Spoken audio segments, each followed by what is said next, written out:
नाज़रीन, इमरान रियाज का जस्टिस बंदयाल को खुला खत। जनाब चीफ जस्टिस, सुना है आप आजकल इंसाफ करने की बजाय मनसब आला के मनसब पर बैठकर कौम से सब्र और तहम्मुल की तलकीन करते हैं। फिर भी जी चाहता है सो इस कैदे तन्हाई से कुछ अर्ज किए देता हूँ। चीफ साहब, मैं आपकी मनसब इंसाफ की बसात और जोरे बाजू को उसी दिन ही समझ गया था जिस दिन मेरा एक भाई केनिया की सड़कों का रिस्क बना था। उसने भी आपको खत लिखे थे, उसकी माँ ने भी खत लिखे और कई हजार पाकिस्तानियों ने आपको लिखा, लेकिन इससे कोई फर्क नहीं पड़ा। सो मेरा ये खत भी इसी रद्दी की टोकरी में जाएगा जहां आपका हल्फ, आपकी दस्तार, आपका काला चुगा और आपकी आइन की किताब के साथ साथ लाखों पाकिस्तानियों के ख्वाब और इंसाफ की लाशें सिसक रही हैं। मैं कहाँ हूँ मैं नहीं जानता, मैं जिंदा हूँ मुझे ये भी खबर नहीं। मेरा दिल किस कदर जख्मी है और मेरी अनाब पे कितने दाग हैं मैं गिन नहीं पाया। मेरा खून कब बहा और पसीना कितना ठंडे फर्श में जज्ब हुआ कोई अंदाजा नहीं।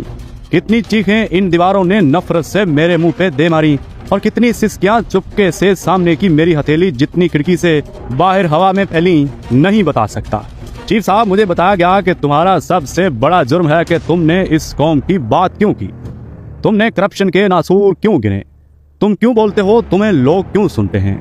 मुझे मेरी फर्दे जुर्म सुनाई गई जिसकी सदा के लिए मेरी कई जिंदगियां होना चाहिए। मैं सोचता हूँ मेरे खुदा ये सब जुर्म मैंने कहाँ किए। मेरे हाथ में तलवार भी नहीं थी और मैं कोई सुकरात भी नहीं था। मैं तो सिर्फ अपनी तबाहाली पे नोहा ख्वां रहा। मैंने 70 साल के जख्म गिने, कौम की उम्मीदों का लहू देखा और चीखा। चीफ साहब, मुल्क पे मंडलाते खतरे और कौम को भूखा मारता महंगाई और गुर्बत का दो चीखता देखा और कहा कि ऐसा ना करो, हम पे रहम करो, हमें जमहूरियत के समरात देखने दो। लेकिन मेरी सदा ही नहीं मेरी सांसों की गिनती की गई और उस हिसाब से 1000 गुना मेरी सिसकियां और मेरी आहें वसूल की गई। मैं बेगुनाह हूँ, मैंने तो सिर्फ आवाज दी कि खतरा है, मुल्क और अवाम खतरे में है। कुछ बेरहम और लालची लोग इस मुल्क पर काबज हो चुके हैं। बोलने की इतनी कड़ी सदा कि मैं अब खुद के जिंदा या मुर्दा होने का फैसला भी नहीं कर सकता। मैं दीवारों का कैदी हूँ या धरती माँ का रिस्क बन गया हूँ, मैं कुछ भी नहीं कह सकता।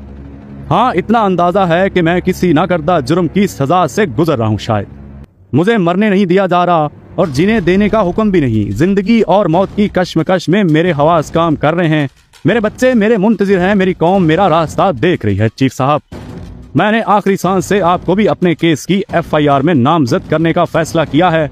आपका मनसब पाकिस्तान में हर मजलूम की आखिरी उम्मीद है। मेरे बहुत से भाई इस सितम की अंधी सुरंग में मारे जा चुके हैं। हमने अर्श शरीफ शहीद के लिए आवाज बुलंद की लेकिन आप टस से मस न हुए। सोचता हूँ कि आप ये कहते हैं कि सुप्रीम कोर्ट के पास मुकम्मल इंसाफ का अख्तियार है। इतनी हिम्मत कहाँ से लाते हैं, कैसे ये कर लेते हैं चीफ साहब।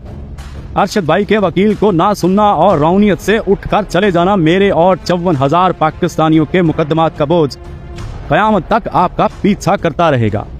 काश अरशद के कातिल पकड़े गए होते तो आज हम इस अंधी कत्लगाह में न होते। चीफ साहब, जहां इंसाफ नहीं वहां खुदा की रहमत रूठ जाती है। मैं माफी की नहीं इंसाफ की अपील करता हूं। मुझे पाकिस्तान के निज़ाम इंसाफ और मनसब इंसाफ के इस बड़े तराजू पर अब रत्ती भर एतमाद नहीं कि आप मुझे इस अजनबी सरजमीन और किसी भी कानून से लाताल्लुक और बेनियाज दुनिया से बाजियाब कर सकते हैं। अदलिया, वकला, सिविल सोसाइटी और इंसानी हकूक की सदा बुलंद करने वाले चुप क्यों हैं? ये वो हालात हैं जब खामोशी जालिम की पुष्टपनाही होती है। जनाब चीफ जस्टिस, मैं इन सब के लिए आपसे इंसाफ का तालब नहीं कि मैं किसी खुशफहमी का शिकार नहीं। मैं जानता हूँ आपका मनसब ये बोझ उठाने से कासर है। माशाल्लाह, अब सालिन की तादाद हजारों से लाखों और करोड़ों तक जा पहुंची है, जिन्हें इंसाफ से दिन ब दिन दूर ले जाया जा रहा है, जहां ना तराजू है ना अदल की जंजीर है। मैं पाकिस्तान का एक आम सा शहरी अपने और पाकिस्तान के हर शहरी के लिए जुल्म के इस निज़ाम से इंसाफ और अमान का तालब हूँ। माजरत, मैं भूल गया था कि आप आजकल इंसाफ के बजाय सब्र बेचते हैं। मैं भूल गया था 14 मई के इलेक्शन का फैसला, अरशद शरीफ की JIT की ताज़ा रिपोर्ट और 54,000 मुकदमात का बोझ आपके लिए कोई बड़ा इशू नहीं है। वीडियो अगर अच्छी लगी हो तो इस वीडियो को लाइक और शेयर लाजमी करें।